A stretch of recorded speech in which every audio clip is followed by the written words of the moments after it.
मैं सिवान में पैतृक घर है और सिवान में उसी घर में मैंने एक शादी घर भी बनाया वर्तमान में। जब हम गोरखपुर में थे तब से आरएसएस राष्ट्रीय स्वयंसेवक संघ से दूध लेने हम जाते थे, बाद में बीच में शाखा लगी और उससे मेरा संबंध। स्पोर्ट्स के विषय में बड़ी रुचि थी। पढ़ोगे लिखोगे तो होगे नवाब, आप खेलोगे कूदोगे तो होगे खराब। इतना मुझे रिएक्शन इस बात का हुआ, इतना मैंने मन से उसका विरोध किया कि मैं अपने बेटे को सबसे पहले स्कूल में भेजने के पहले यही शाखा मैदान है राजेंद्र नगर में, वहाँ क्रिकेट में उसमें भेज दिया।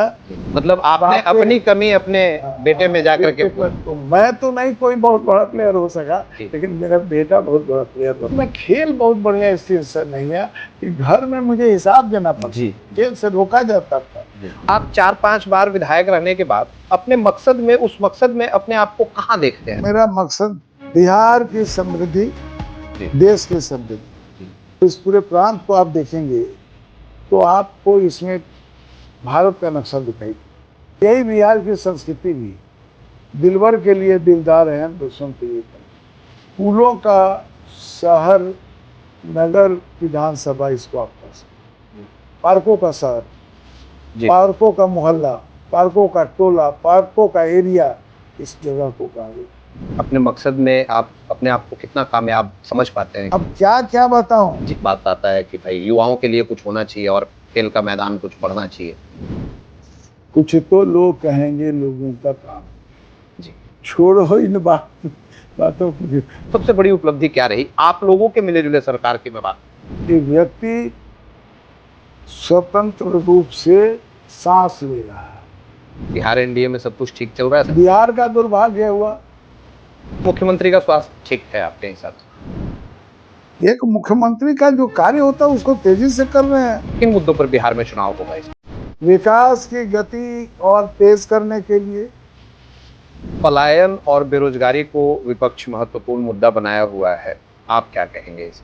तो सरकार दोनों तरफ काम कर रही है। वो ये चाह रही है कि यूनिट बैठाए। वक्फ संशोधन बिल, काफी हाय तौबा मची हुई है, काफी हो हल्ला हो रहा है, क्या कहेंगे इस? जो कातिल है वही हाकिम है। वक्फ संशोधन बिल का वोटिंग पे क्या असर पड़ेगा? जितने अच्छे लोग हैं इसकी प्रशंसा कर रहे हैं। ये माजरा क्या है सर? ये मतलब कैसे होता है कि लोग विरोध भी करते हैं और आपको वोट भी करते हैं? हम इसको विरोध मानते ही नहीं है। पैसा लेकर आप कोई काम करने वाला तो 10 गो आदमी खड़ा कर दें, कोई पाइप चला दिए। इस बार आपके संकल्प और आपके वादे क्या होने वाले हैं आपके क्षेत्रीय जनता से? जो छोटे मोटे थोड़ा बहुत क्राइम हो रहे हैं उसका अंतिम दाह संस्कार दे। आपके प्रतिद्वंदी इसे जंगल राज पार्ट 2 बोलते हैं। गलत बात है।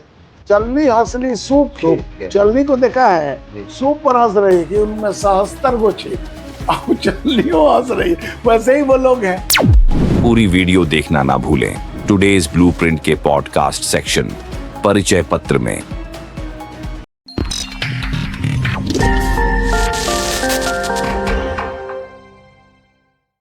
नमस्कार, एक बार फिर से स्वागत है आपका टुडेज ब्लूप्रिंट में। मैं हूं अविनाश राज सिंह और आप देख रहे हैं चुनावों पर हमारा खास कार्यक्रम परिचय पत्र।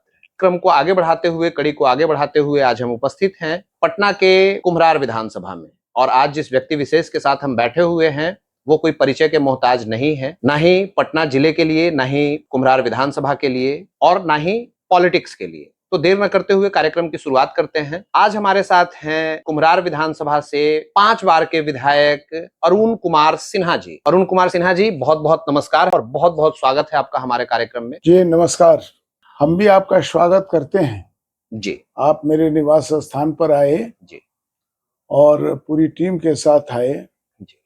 और आप जो एक सामाजिक तौर पर कहें, आप मीडिया में उस वहां तक हमारा संदेश पहुंचाने हेतु और समाज हित में इस मीडिया के जरिए कार्य में लगे हैं, इसके लिए हम आपको, आपकी पूरी टीम को धन्यवाद करते हैं। जी, बहुत बहुत धन्यवाद सर।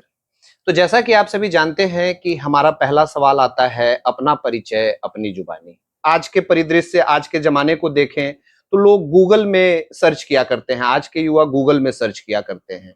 जो पुराने लोग हैं वो आपके विषय में विस्तृत जानते हैं, नए युवा जो डायरेक्ट आपसे नहीं मिल पाते हैं, आपके विधानसभा के या क्षेत्र के या फिर राज्य के, अगर वो आपके बारे में जानना चाहें तो कैसा रहा है आपका जीवन, कैसे शुरुआत हुई आपकी, कैसे आप पॉलिटिक्स में आए और आज आप यहाँ तक 5 बार के विधायक हैं विधानसभा कुम्हरार से, तो कैसे यहाँ तक पहुंचे सर, कैसे आपका जीवन यहाँ तक पहुंचा है? बहुत अच्छी बात कही आपने। आप लोग हैं वो आपके माध्यम से, आप जैसे मीडिया वाले अच्छे मीडिया वाले हैं जी। और इस बात को अखबार वाले हैं जी। हमारी बातों को हमारे कार्यक्रमों के जरिए, हमारे भाषण के जरिए उन तक हमारी बात पहुंचती है जी। और हम भी प्रतिदिन घर घर घूमने का काम करते हैं। एक मैं बता दूं आपको। जी जी जी। और मैं कोशिश ये करता हूं कि हर घर से मेरा संपर्क अपने विधान जी।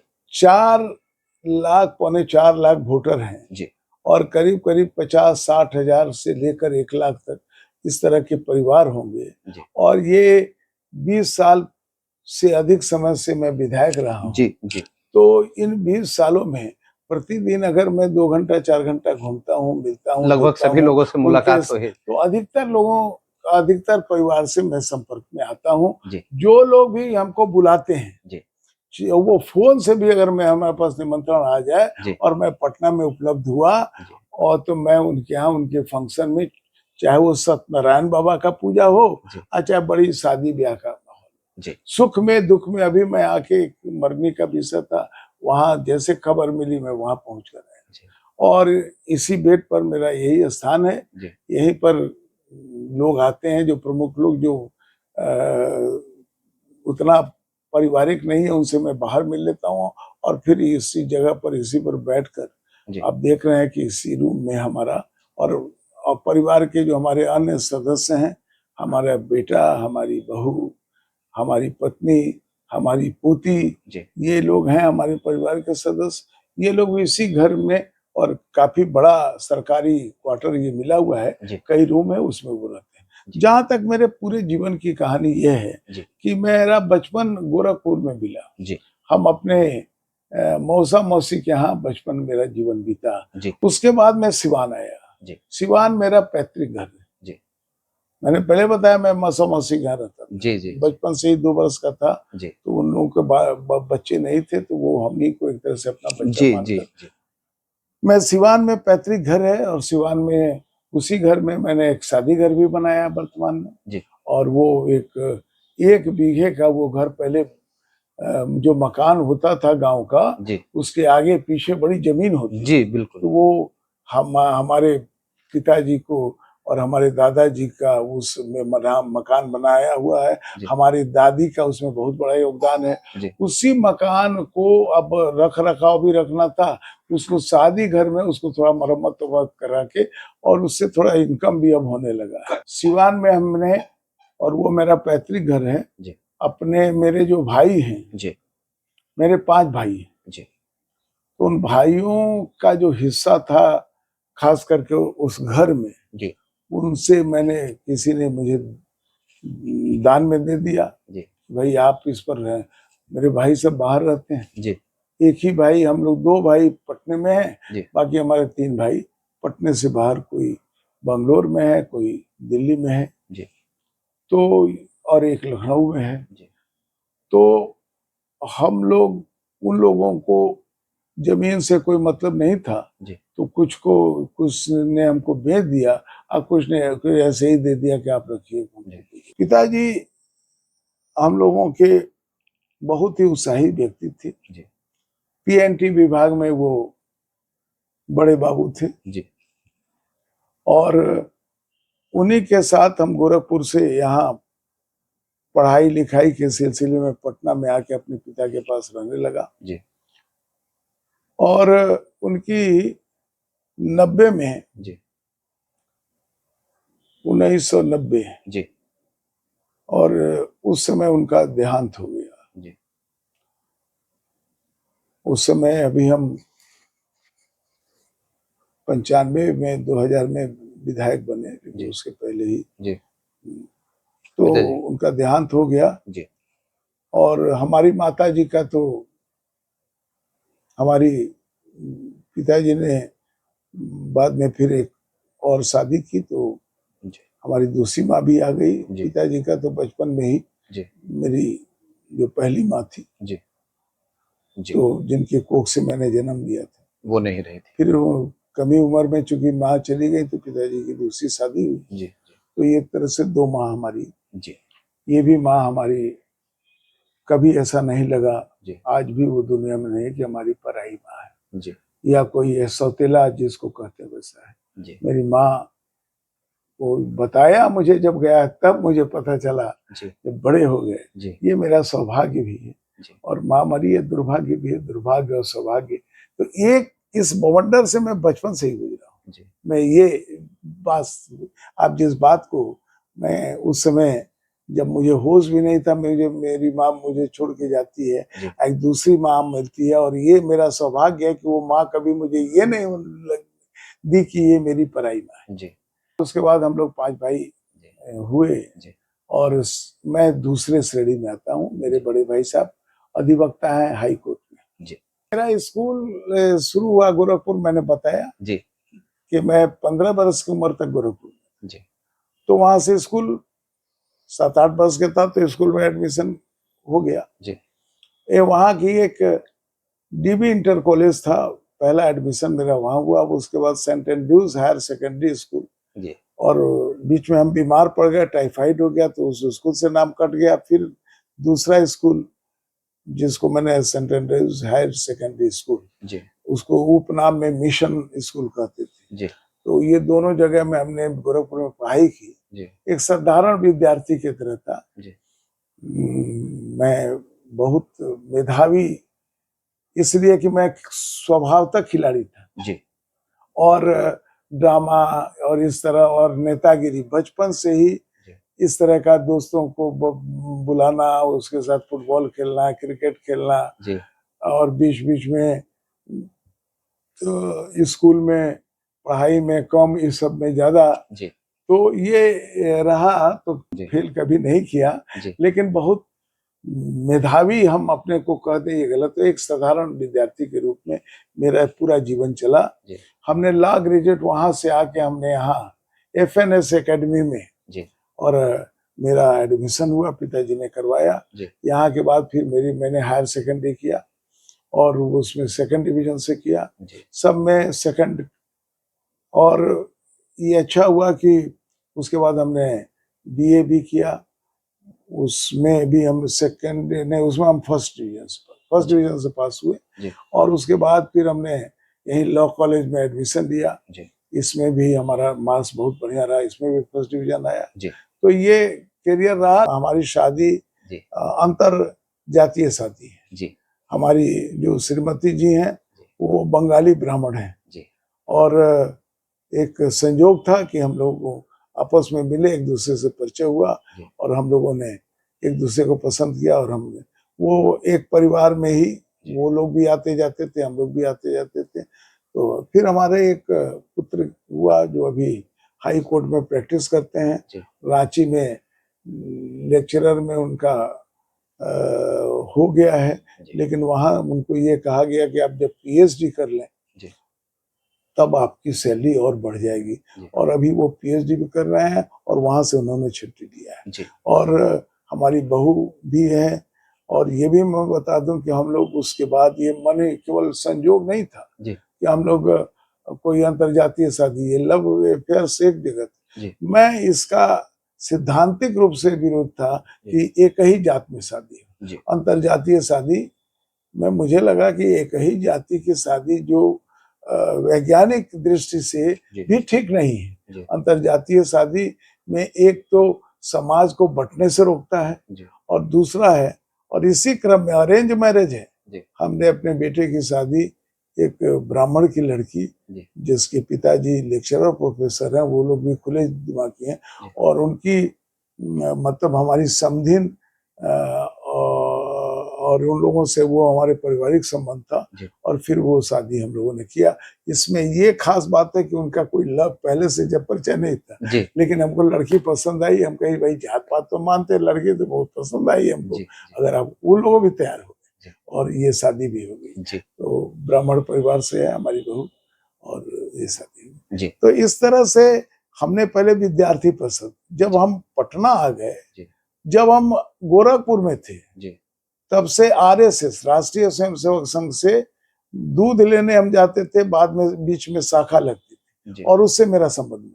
जी वहाँ खेल होता था, खेल का आकर्षण में गए जी और फिर देशभक्ति का गाना होने लगा। जी तो वीर रस के हम बड़े बच्चे वैसे भी होते हैं, जी वो वीर रस को बड़ा पसंद, कविता हो, पाठ हो, जी उनको जो नेशनलिटी की भाव भी स्कूल के माध्यम से सिखाया जाता है। जी तन तन तुम्हारा, मन तुम्हारा है, माँ जीवन तुम्हारा। जी तो ये कहीं ना कहीं फीलिंग्स, मेरे देशभक्ति की फीलिंग बचपन से ही मेरे। आपने बताया कि आपकी खेल में रुचि रहा करती थी, आप खिलाड़ी प्रवृत्ति के हैं, तो स्पोर्ट्स के विषय में क्या, मतलब कौन से स्पोर्ट्स वगैरह में दिलचस्पी थी, क्या खेला देखिए, करते थे? आपने अच्छा सवाल कर दिया। जी स्पोर्ट्स के विषय में मेरी बड़ी रुचि थी, जी लेकिन हमारे गार्जियन थे और वो बार बार कान पकड़ के उठाया बैठा लेट होते थे। जी पढ़ोगे लिखोगे तो होगे नवाब, जी और खेलोगे कूदोगे तो होगे खराब। खराब जी।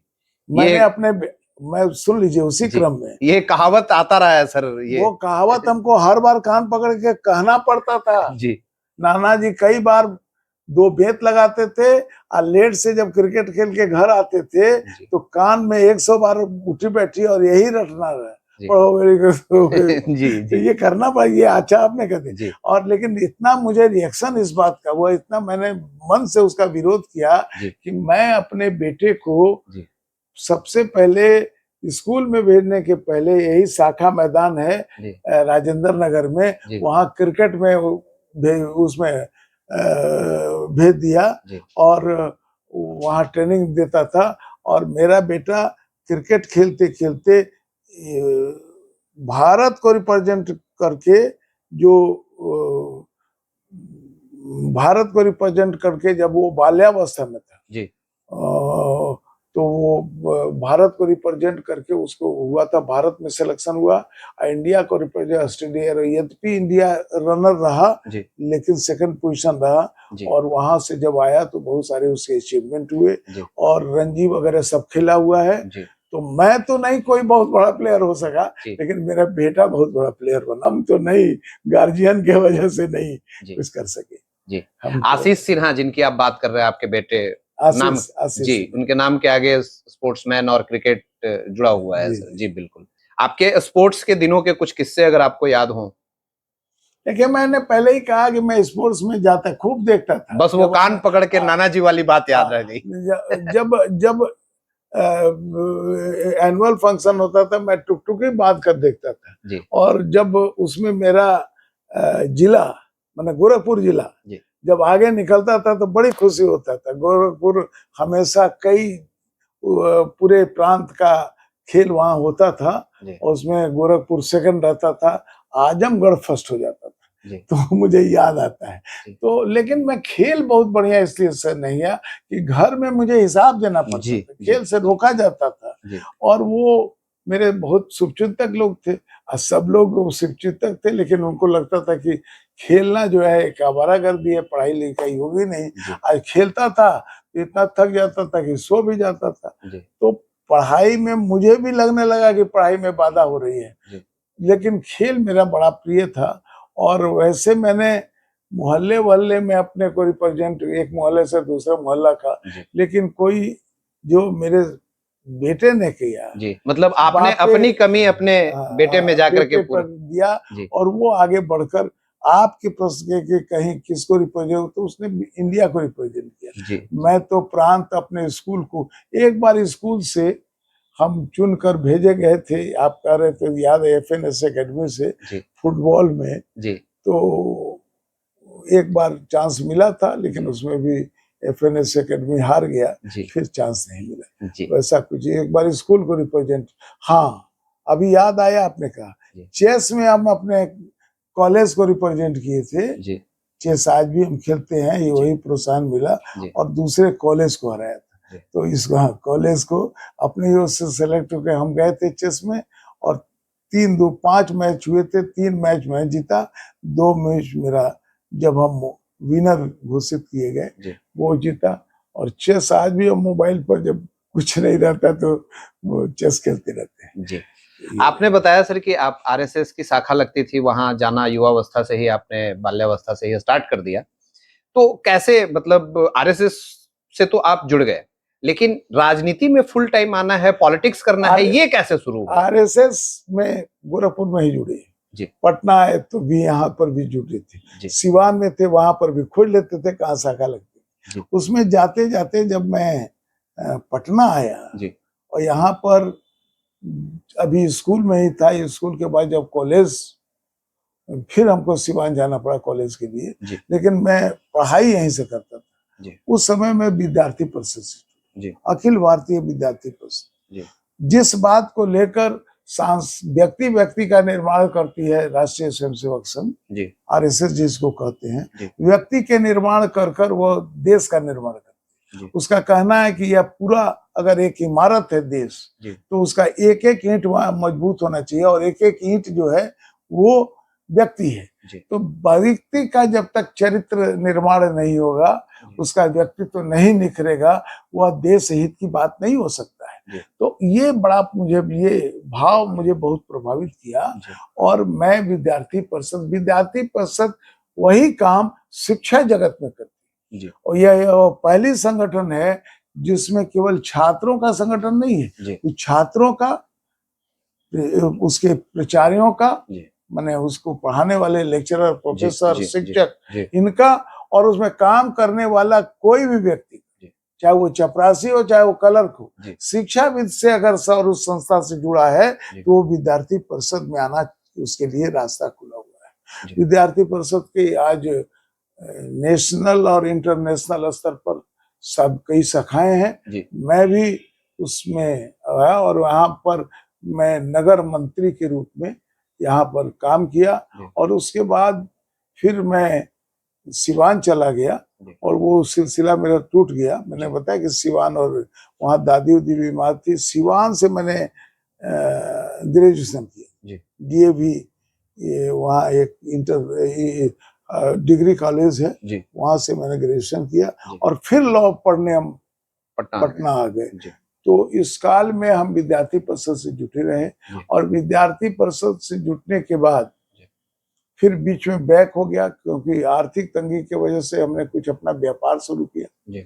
क्योंकि आर्थिक तंगी, पिताजी, उनके 5 पुत्र, उनका एक बड़ा परिवार, दादी और बाकी लोग, और वो अकेले बड़े बाबू थे। हालांकि सेंट्रल सर्विस है, लेकिन अब उनको कोई और इनकम, एक दरमाहा भी था और 5 भाई का पढ़ाई लिखाई।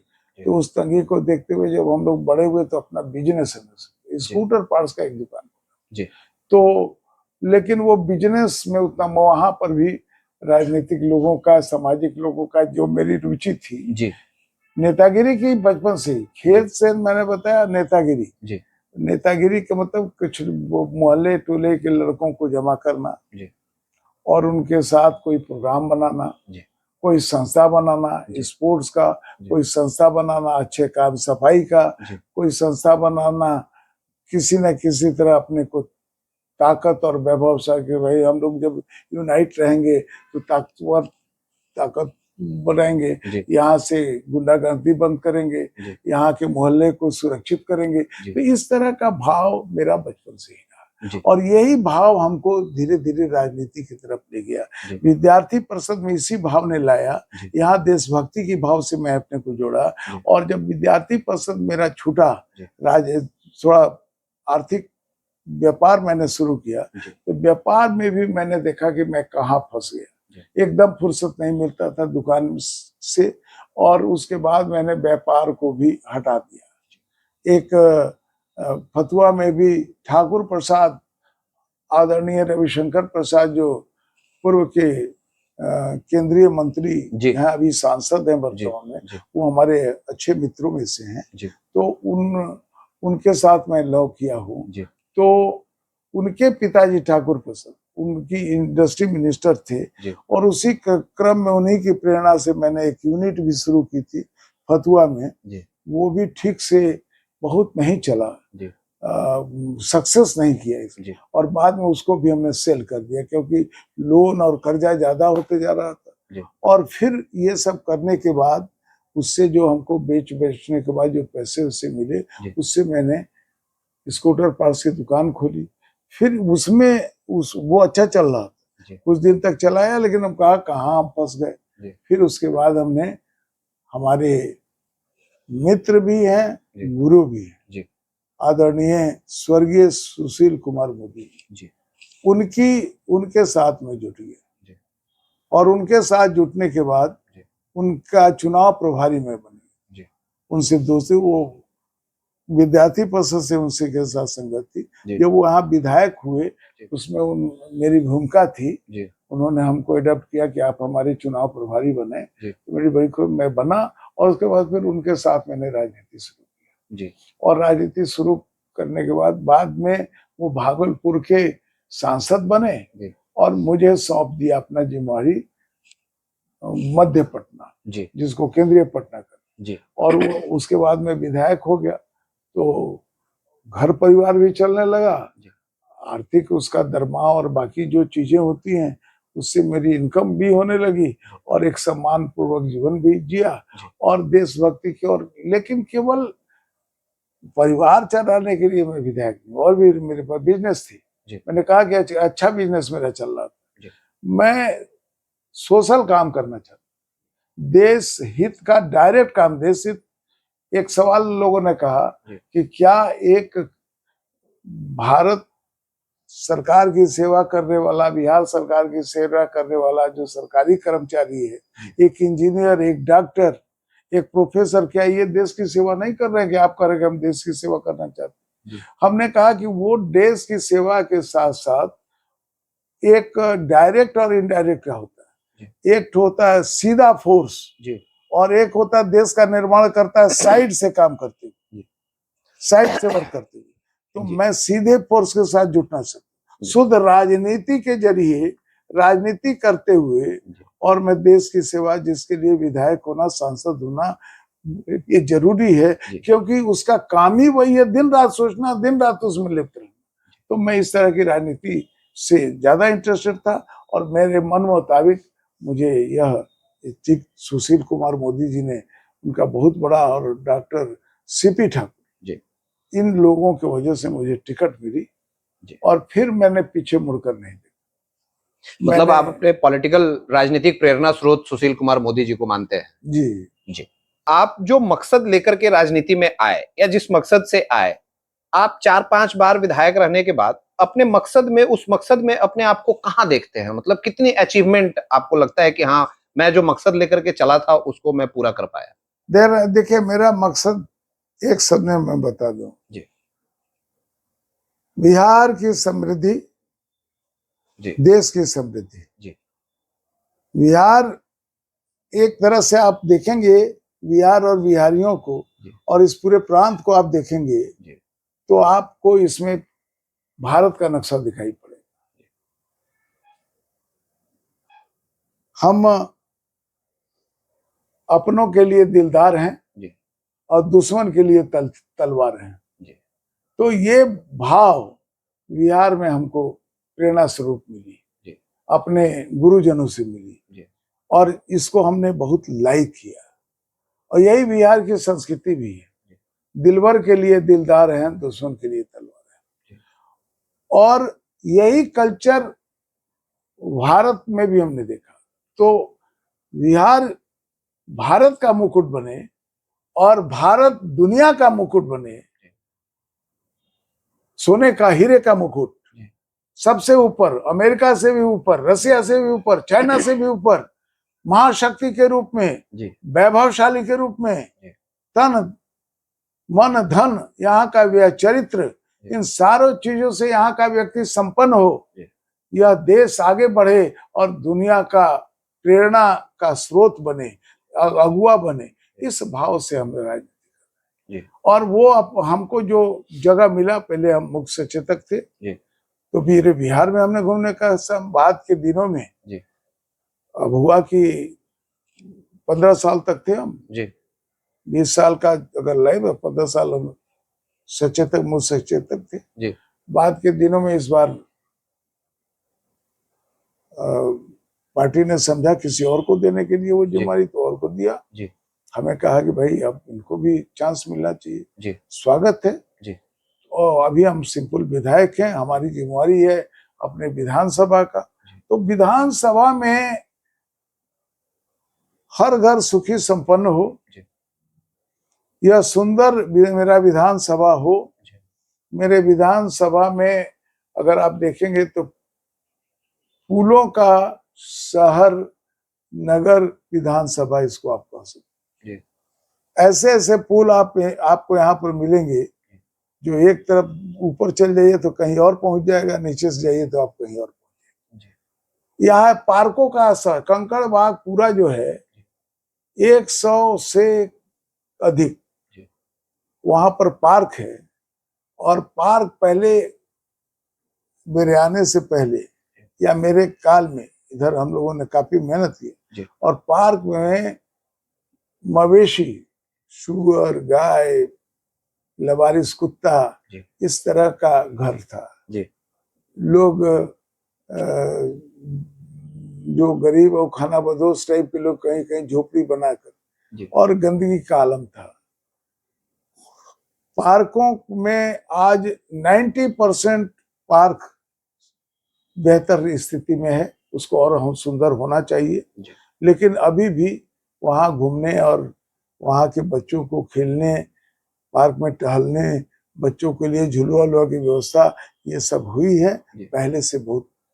पार्कों का शहर, पार्कों का मोहल्ला, पार्कों का टोला, पार्कों का एरिया, इस जगह को कहा गया। गंगा के किनारे जो मेरिन ड्राइव पर के तर्ज पर सड़क बनने से घाटों को जोड़ने का बात था, ये भी मेरा एक संकल्प जो मैंने पूरा किया। अब पहले गंगा के किनारे गंदगी रहती थी, अगल बगल लोग आके वहां पर शौचालय वगैरह करते थे और बड़ी गंदगी रहती थी। उसको हम लोगों ने नगर निगम और संबंधित विभाग से कह के सफाई करवाया। वहां गंगा को स्वच्छ कैसे बने, इसमें हमारी भूमिका रही। और गंगा के साथ साथ एक जो सड़क है जो अशोक राज के पथ पर दीघा से लेके और आगे तक, तो वो सड़क बनने का संकल्प ही नहीं हुआ, पूरा हो रहा है। थोड़ा बहुत बचा, वो भी पूरा हो जाएगा। घाटों से मेरिन ड्राइव के तट पर भी हो गया। तो एक सुंदर पटना, और उसी में मेरा विधानसभा बन रहा है। वैसी राजधानी बने जो दुनिया में, भारत में कम से कम श्रेष्ठ हो और दुनिया के लिए भी एक नमूना हो। यह हमारा पटना पाटलिपुत्र जब था, जब यहाँ चंद्रगुप्त चाणक्य, सम्राट अशोक की यह राजधानी थी, उस समय को ध्यान में रखते हुए जो दुनिया, पूरे भारत में नहीं दुनिया में नाम करने वाला वो समय था। इतिहास के इंटरनेशनल हिस्ट्री में भी उसका अंश आता है। मैं बस उससे भी आगे बढ़ाने का संकल्प लेता हूँ और इसमें आप लोगों का, भगवान का और उन लोगों का जो इसमें मेरे साथ हैं और नागरिक का, सबका सहयोग में चाहिए। तो पूरे बिहार के लोगों से, सरकार से, अपने देश से और खास करके आप जैसे लोगों से और यहाँ के नागरिक बंधुओं से मेरे जोड़े, ये अकेले मैं उनका रिप्रेजेंट जरूर करता हूँ।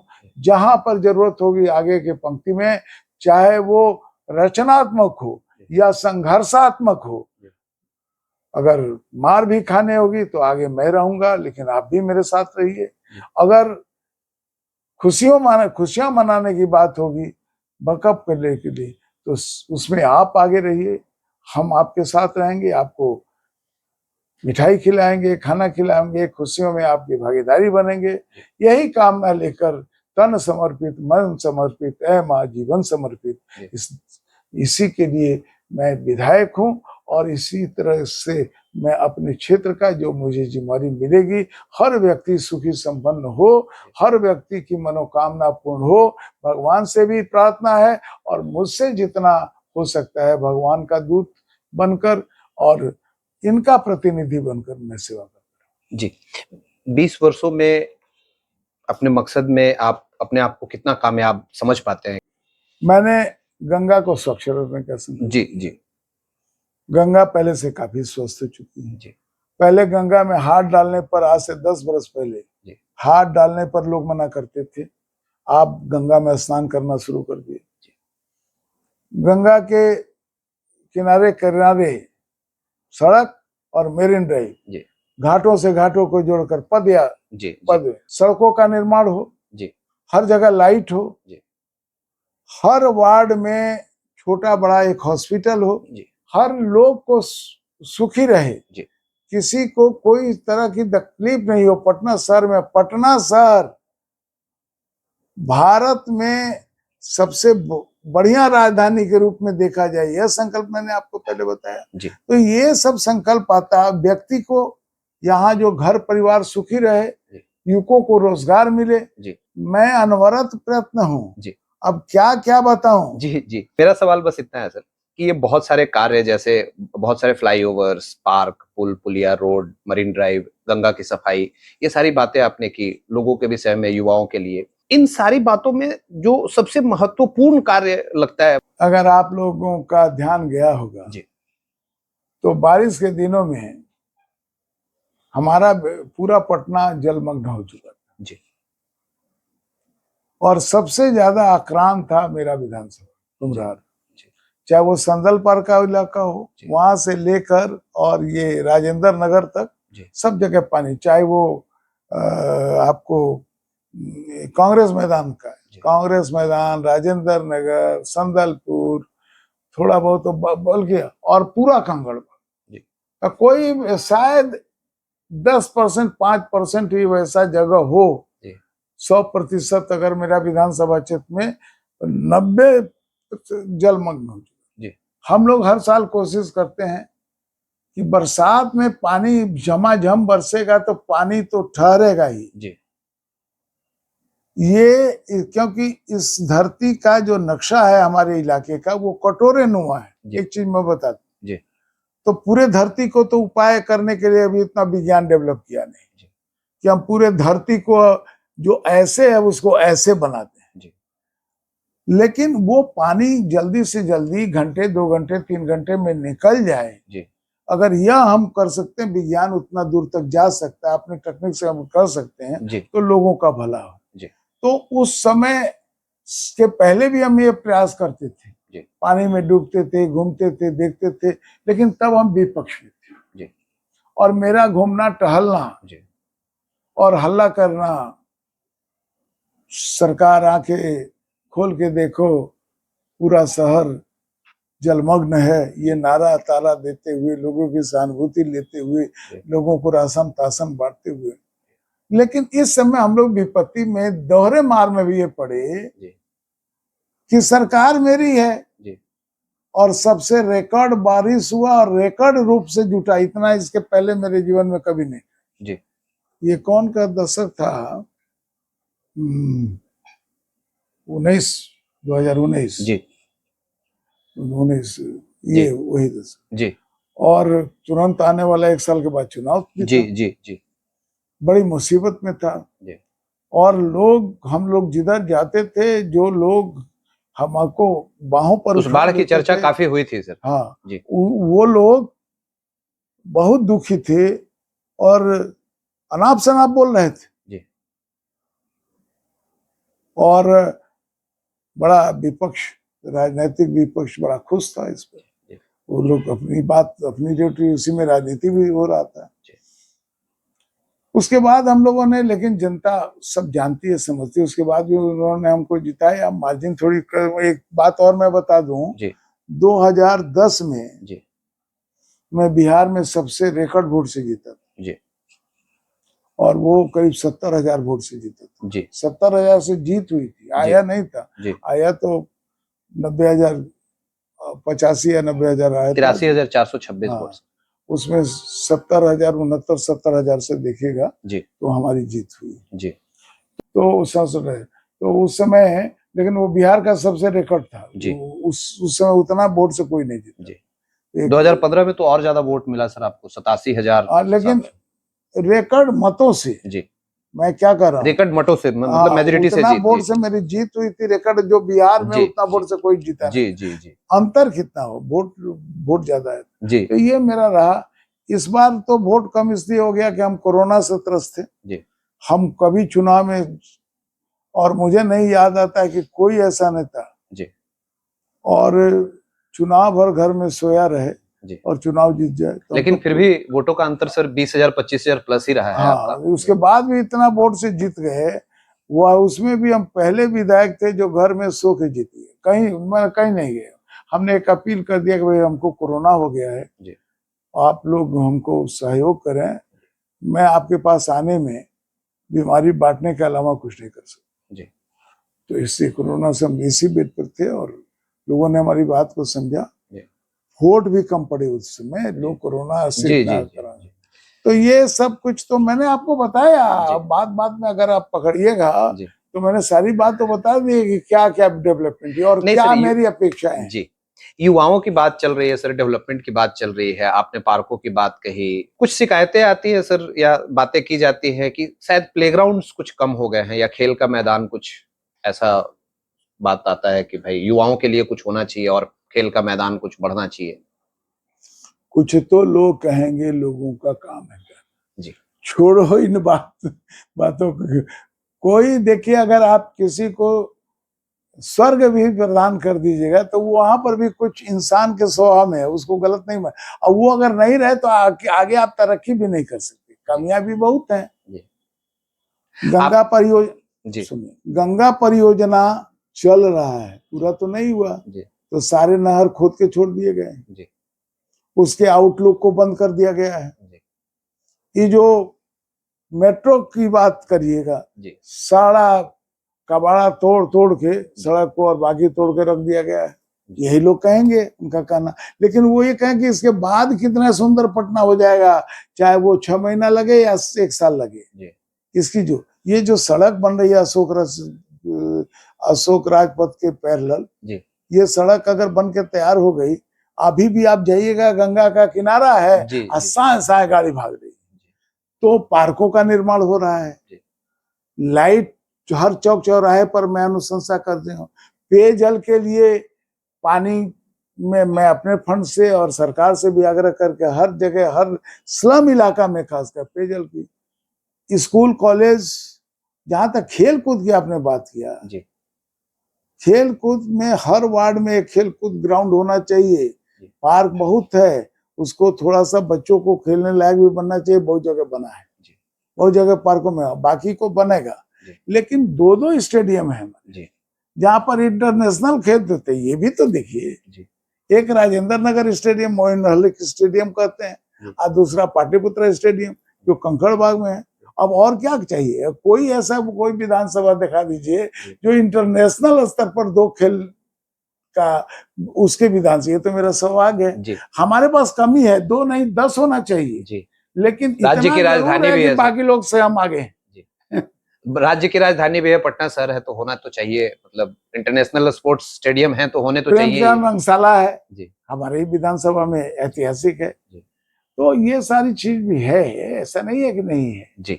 और साइंस सिटी बन रहा है, ये भी तो देखिए, जो एशिया में उसका तुलना नहीं है। तो आप वैसे बड़े बड़े चीजों को गिराइए। रोड सड़क तो रोज की चीज है, तो रोज बनता है, रोज टूटता है। तो ये है, विकास की गति तेज है और इसमें केवल मेरा अकेला ही योगदान नहीं है, मेरी सरकार, बिहार और भारत और आप लोग बीच बीच में कोसते रहते हैं। अब ये करके आपने हमको फिर अलर्ट किया। अब फिर कल से हम सोचेंगे कि भाई प्रेस वाले कहेंगे कि ये कहा था, वो कहा था, बड़ी बड़ी बात कर रहे थे, ये क्या किया। तो इसलिए कहा जाता है कि आप लोकतंत्र के एक मजबूत स्तंभ के रूप में है। इसलिए मैं आपको भी धन्यवाद देता हूँ और इस तरह का अभियान चलाते रहिए। कोई लाख करे, उसकी कमी को उसको दिखाते रहिए, आईना दिखाते रहिए। तो इसके लिए आपको धन्यवाद हम देते हैं। मुझे लगता है मेरी सारी बातें होगी। किसे पक्ष और किसे विपक्ष समझा जाए आंतरिक तौर पर, जबकि कभी आप सत्ता के साथ होते हैं, कभी आप सत्ता के बाहर होते हैं, लेकिन मुख्यमंत्री तो माननीय नीतीश कुमार ही होते हैं। देखिए, कोई भी चीज, हम बचपन में एक किताब पढ़े थे, एथेंस का सत्यार्थी। आप लोगों ने भी पता ना उस किताब। सत्य की खोज करने वो बालक निकला था, एथेंस नाम था उसका। और वो सत्य को नहीं देख सका। गुरु ने कहा, भगवान भी इशारे इशारे में बताया कि तुम सत्य को इन आंखों से नहीं देख सकते हो, अंधे हो जाओगे। वो नहीं माया, वो अंधा हो गया। उसकी लंबी एक कहानी है। कोई चीज का कोई अंत नहीं है।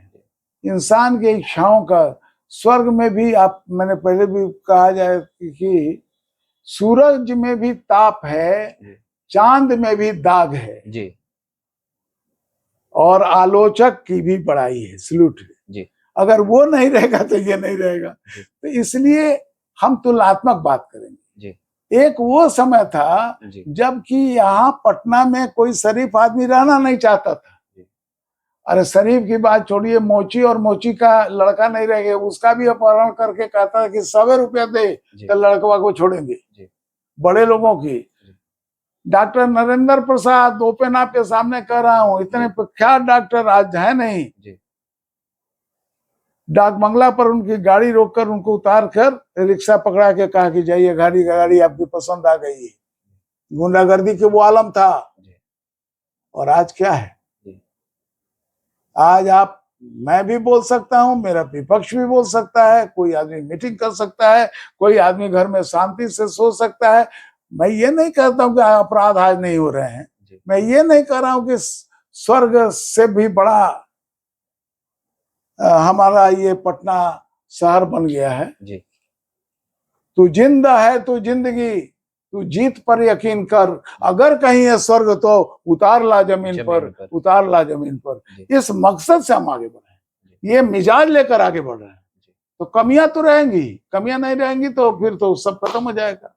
तो मैं ये कह रहा हूं कि आलोचना भी होना जरूरी है, लोकतंत्र के लिए वो जीवन है, और विकास भी उसके तुलना में 100 नहीं 1000 गुना आगे बढ़ा है। अरे उस समय विकास की कहाँ बात हो रही थी? उस समय पटना में विकास का कोई बात करता था? जिंदा रहेगा कि नहीं रहेगा? आज घर से लड़का निकला है, आधा घंटा लेट हुआ तो घर वाला लौटेगा कि आएगा चिट्ठी की 10,000 रुपया। ये जीना मुश्किल था इस पटने में। वहां से आप विकास की बात कर रहे हैं बैठ के हमारे साथ कि क्या ये कमी वो कमी आप गिना रहे हैं, हम उसका सफाई दे रहे हैं। तो लोकतंत्र है तो विकास भी है। अब तो लोकतंत्र था ही नहीं, गुंडा तंत्र था, उससे भी बड़ा जंगल की क्या क्या। और हम ये बात नहीं कर रहे थे, वहां आका बैठी हुई थी, मुख्यमंत्री राबड़ी देवी ने भी कह दिया, कोर्ट ने भी बोल दिया। तो क्या उसकी आज की तुलना कर रहे हैं? उपलब्धियां तो बहुत सारी आपने बताई, बहुत सारी गिनती भी गिनवाई, लेकिन सबसे बड़ी उपलब्धि अगर सरकार की बात की जाए इन 15 से 20 वर्षों में, तो सबसे बड़ी उपलब्धि क्या रही आप लोगों के मिले जुले सरकार की मैं बात कर रहा हूँ? सबसे बड़ी उपलब्धि मेरे हिसाब से रहा कि व्यक्ति स्वतंत्र रूप से सांस ले रहा है। उसको ऐसा लगता है कि अब मेरे घर में अपराधी खुलेआम नहीं घुसेगा, उसकी बेटी बहू बचेगी, उसकी संपत्ति बचेगी, उसके बच्चों का अपहरण नहीं होगा, और होगा तो पुलिस तन्मयता से उसके लिए जवाबदेह होगी। ये सबसे बड़ी उपलब्धि है। भय का वातावरण खत्म, भय से बड़ा और कोई चीज नहीं। जब आदमी भय से रहे और आदमी को लगता है कि कब क्या हो जाएगा, तो और उपलब्धि तो उसके बाद ही है ना जी। तो ये सबसे बड़ी उपलब्धि मेरे अपने समझ से। वैसे नरेंद्र मोदी और नीतीश कुमार, देश में नरेंद्र मोदी उनका डुगडुगी बज रहा है।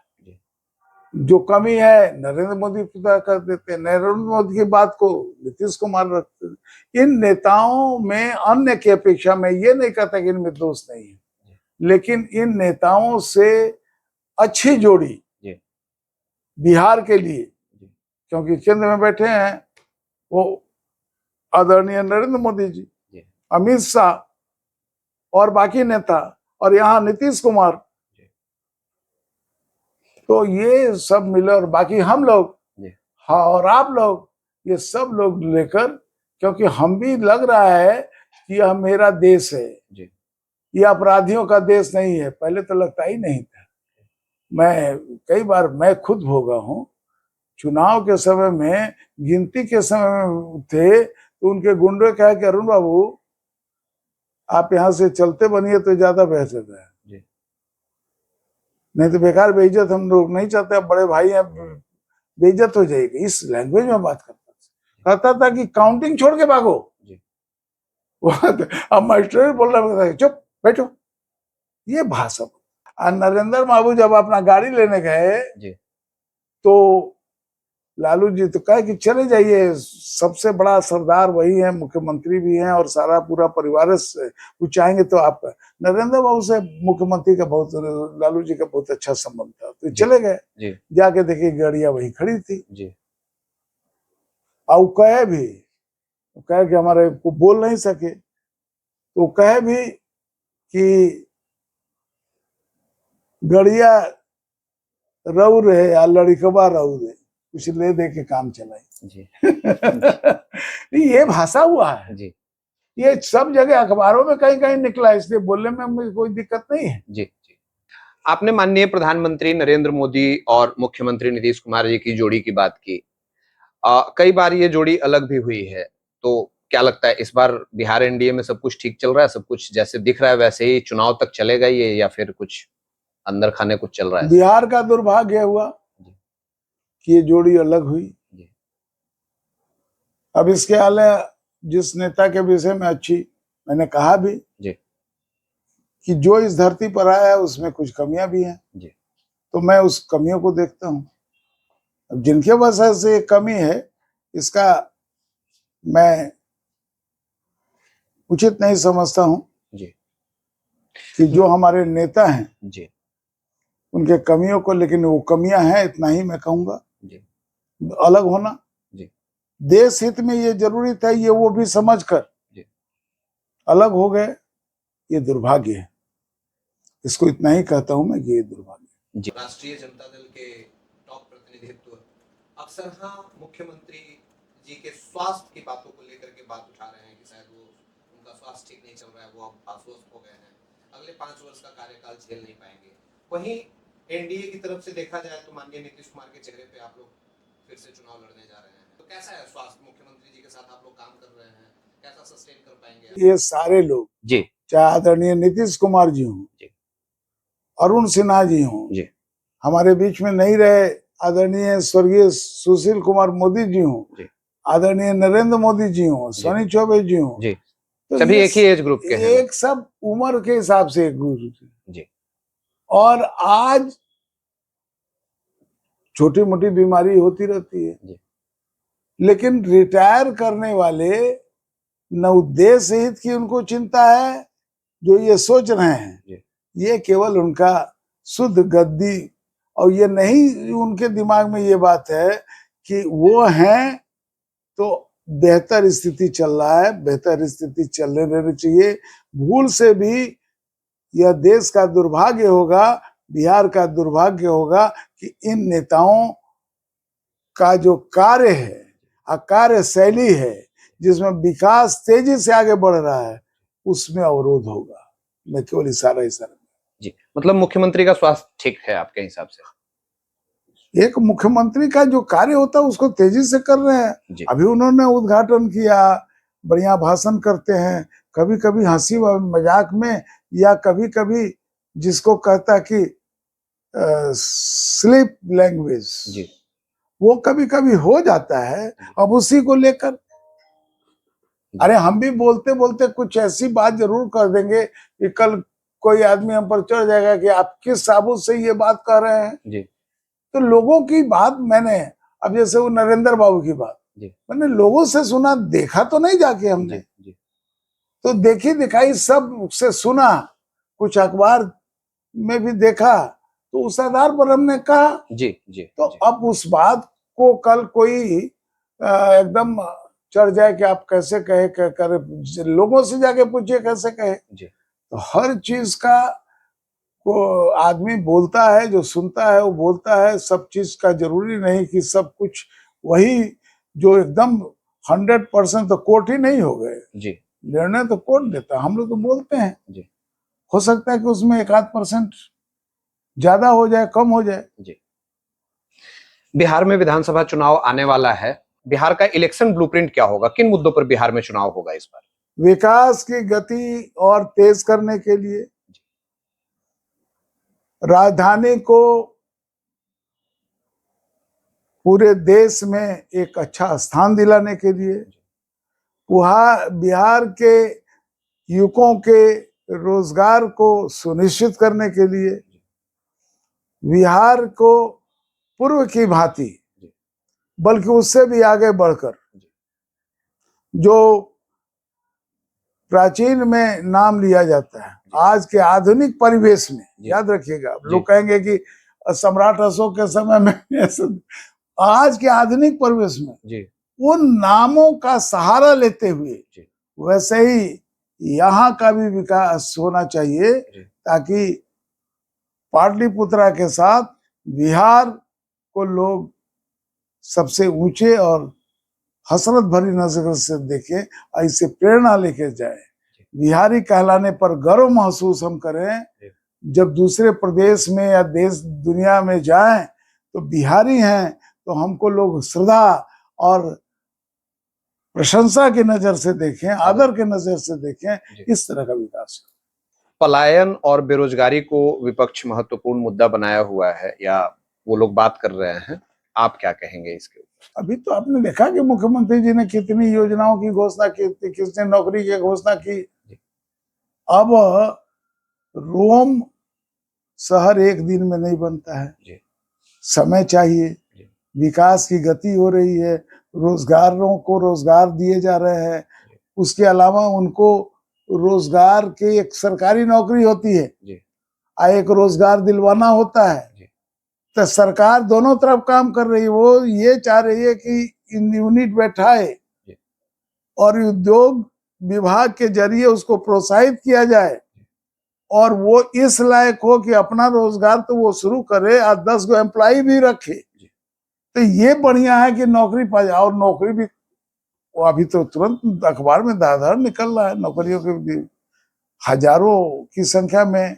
अभी हमारी बहू भी डेंटल डॉक्टर है तो उसको भी हमने कहा कि अखबार में जाके अप्लाई करो। तो इस तरह की नौकरियां तो हो रही हैं पहले से। हर चीज में न युवकों को और सब लोग, चाहे शिक्षा हो, चाहे उद्योग हो, चाहे सौंदर्यीकरण हो या कानून व्यवस्था हो, सबसे बड़ी कानून व्यवस्था ठीक होनी चाहिए। रोजगार तभी बढ़ेगा जब कानून व्यवस्था ठीक होगी, सड़कें ठीक होगी, रेल मार्ग के रास्ते ठीक होंगे और नियम में आदमी उठना लगना ये उससे। इन चारों चीज पर तेजी से काम हो रहा है। आज हम लोग का मिजाज प्रसन्न है और मिजाज में वो बोल्डनेस है कि बड़ी मुक्का पटक कर और छाती ठोक कर आप नरेंद्र मोदी की तरह छाती को और ऊंचा करके, चौड़ा करके और ये बात कर रहे हैं। पहले तो डेवलपमेंट का बात पूछते थे तो कहते थे कि आप मोबाइल ये बंद करिए भाई, हमारे पास समय नहीं है। ये करके हम लोग पहले किसी से पूछे क्या विकास किया है, तो बाद में बात करेंगे। अभी तो हम गिनाते गिनाते थक जाएंगे, सुनते सुनते आप थक जाएंगे। बिहार की राजनीति में केंद्रीय मुद्दे कितना प्रभाव रखती हैं? जैसे वक्फ संशोधन बिल, काफी हाय तौबा मची हुई है, काफी हो हल्ला हो रहा है, क्या कहेंगे इस पे? भाई मैं बहुत तो इसके विषय में नहीं जानता हूँ, जितना जानता हूँ स्टडी मुझे भी करना है कि वक्फ और उसकी कमेटी जिस भी जमीन को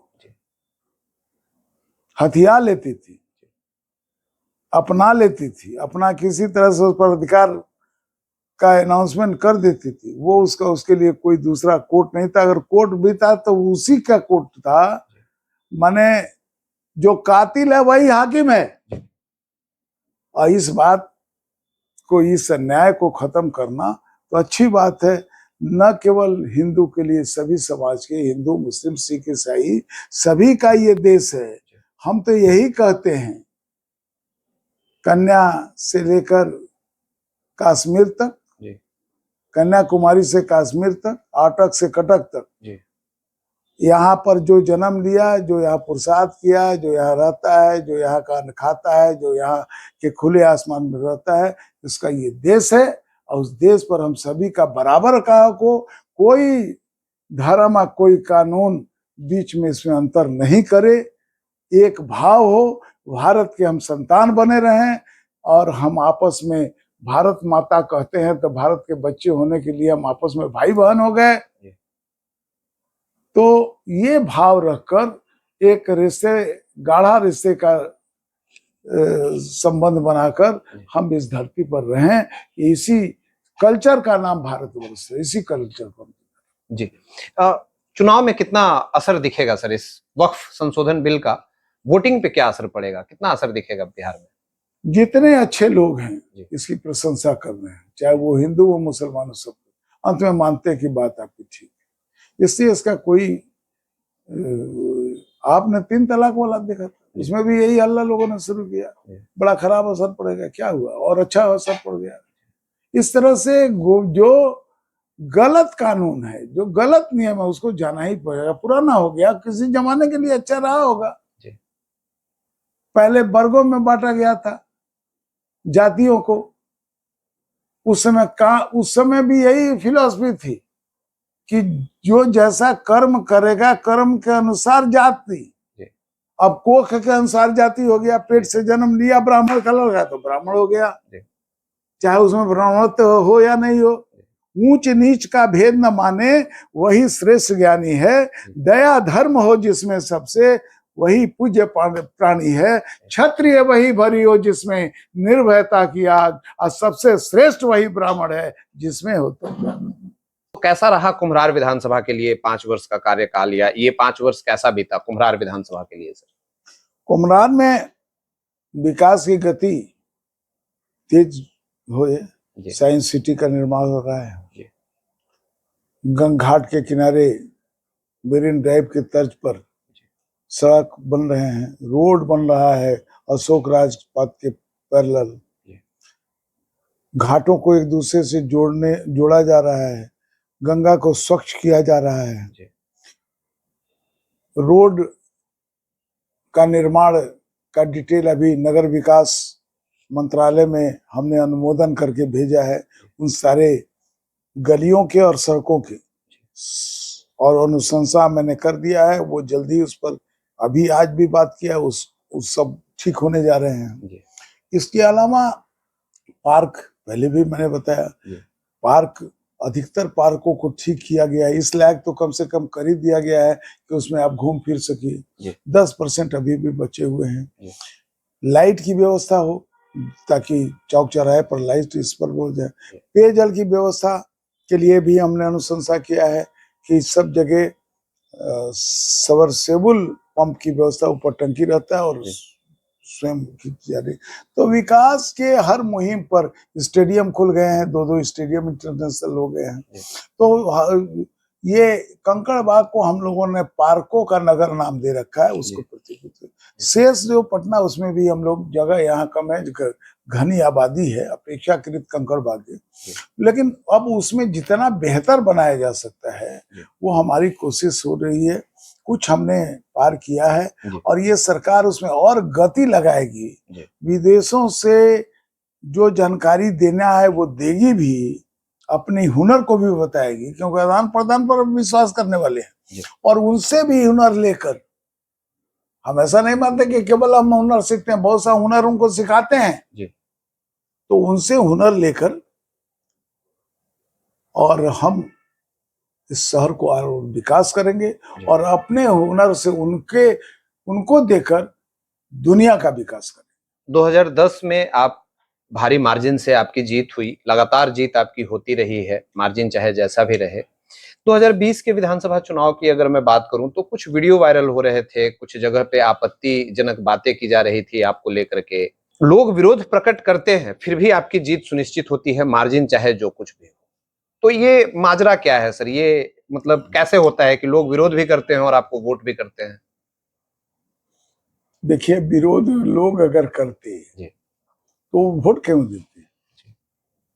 वो विरोध एक होता है मुंह से और एक होता है दिल से। तो मुंह से वो विरोध करते हैं जो हमारे विरोधी हैं, जो हमको अपने विधायक बनना चाहते हैं, सीधी बात है। तो वैसे लोग और उनके लोग, कुछ तो पक्ष विपक्ष होता ही है ना।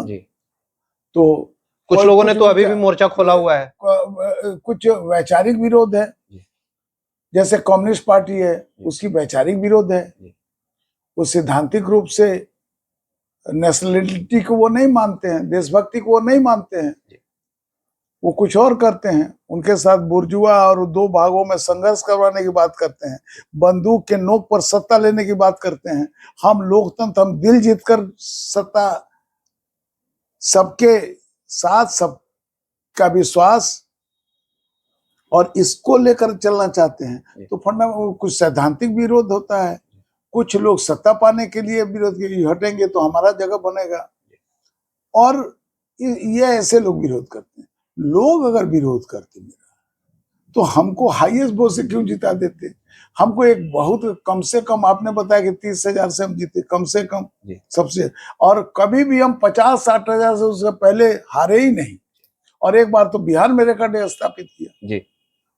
तो यही तो प्रश्न है सर कि लोग आपका विरोध भी करते हैं और वोट भी करते हैं। मतलब ये खेला क्या है सर? ये खेला समझना है। कुछ नहीं भाई, विरोध नहीं करते हैं ना जी। अपने घर में तो